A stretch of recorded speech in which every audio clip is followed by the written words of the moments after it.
இந்த பரிசுத்த வேதத்தின் சுவிசேஷத்தை வாசித்து பார்க்கிற போது 2 பேர் மனம் கசந்து அழுதார்கள்.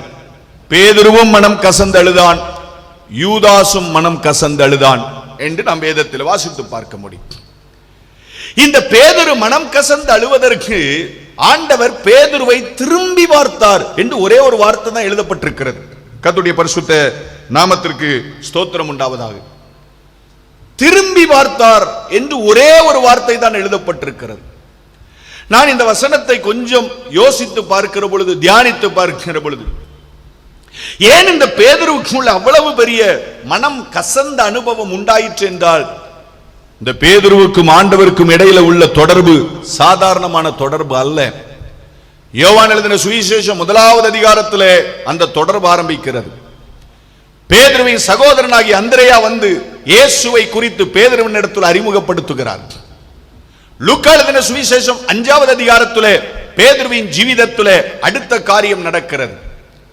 ரா முழுவதும் பிரயாசப்பட்டு ஒன்றும் கிடைக்காமல் மனம் வெதும்பி, பிரயாசத்திற்கு பலனில்லாமல் வெறும் வலைகளை அலசி கொண்டிருந்த போது இயேசு அவனுடைய படகில ஏறி சொன்னார், காண்பிக்கிற இடத்துல வலையை போடு என்ற உடனே வலையை போட்டான். படகு நிறைய மீன்களை பெற்றுக் கொண்டார். ஆண்டவர் இயேசு சீஷர்களுக்கு முன்பதாக காற்றும் அலைகளும் பொங்கி அடிக்கிற கடலிலே நடந்து போகிற போது பேதுரு கேட்டார், ஆண்டவரே, நீரே ஆனால் நானும் அந்த இடத்துல நடந்து வரட்டுமா? ஆண்டவர் சொன்னார், வா.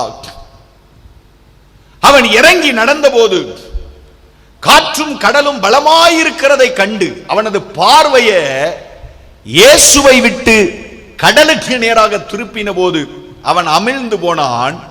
அமிழ்ந்து போகிற போது ஆண்டவரே ரட்சியும் என்று கூப்பிட்ட உடனே கரம் நீட்டி எடுத்தவர் இந்த ஆண்டவராகிய இயேசு கிறிஸ்து. கையை உயர்த்தி ஒரு அல்லேலூயா சொல்லுங்க பார்க்கலாமே.